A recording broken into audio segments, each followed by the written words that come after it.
And we have to decide now for God, because these times are the times of mercy. These times will run short. After that, the purification comes, and it will be a time of silence. But it will be too late then. So it is now the time of mercy, and it's now that we have to decide.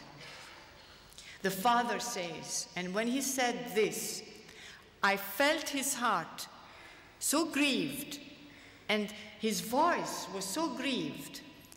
He said, I look at the earth today and wish I never did. My eyes see what I never wanted to see, and my ears hear what I dreaded to ever hear. My heart, as a father, sinks with grief.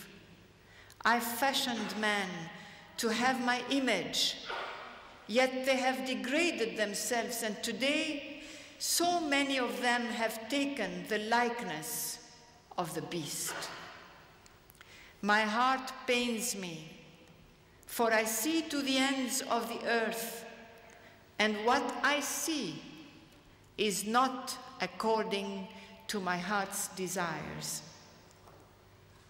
Your Father rules everything, but not your freedom, and man has perverted his freedom.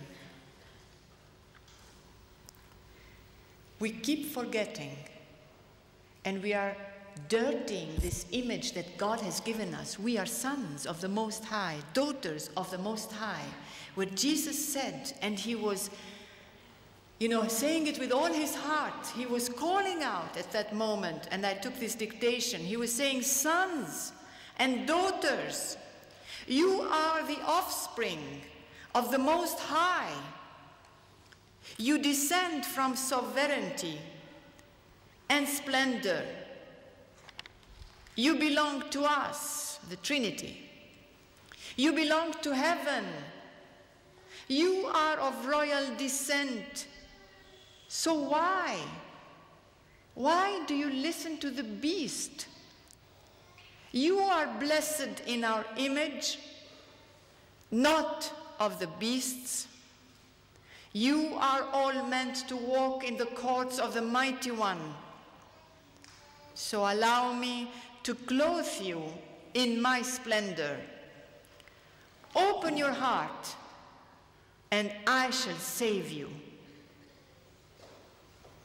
Learn that any one of you who turns to me with the sole desire to please me, with all my heart, yes, with all my heart, I will grant him my favors. I will reveal my image of goodness so that they end their journey with me. So you see, these calls are for our times because we need it. But our times also, in our times, we are living this rebellion that St. Paul was talking about in 2 Thessalonians chapter 2. The two signs, which will be the great apostasy, and the other one, the spirit of rebellion. When Jesus was speaking about the disastrous abomination of the prophet Daniel, it is like this, that there are evil powers working beneath to abolish the perpetual sacrifice. That means abolish the Eucharist and the Mass. And they are working like snakes below. And it's already happening here and there in certain parts of the world. So we have to be aware of that. To whatever comes on our way, but it will come in such a sneaky way that the bad thing that will come, you will take it for good. Because Satan is not stupid. He is so evil and so malice, he has so much malice and cunning, that when he wants to do this thing, because he's working under that with certain evil forces, He will do it in such a subtle way that you would not even realize it, that it's happening. To take away the Eucharist and replace it with whatever,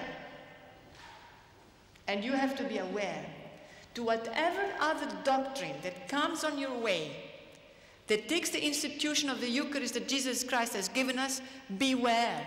Even if it sounds good, beware. Jesus is calling out to us to open our eyes and be careful. There are messages on these which explain in detail, but they are long. But you can have the books and read them. And I always advise, you know, I don't take any royalties for the books, I don't gain anything. I always say, read the love letter that our Father in heaven has prepared for all of us. From the beginning, book 1, 2, 3, if you want to change your life. Take book 4 from the beginning, you won't change like that. It has, God is a God of order, and He knows how He starts and why He starts it that way.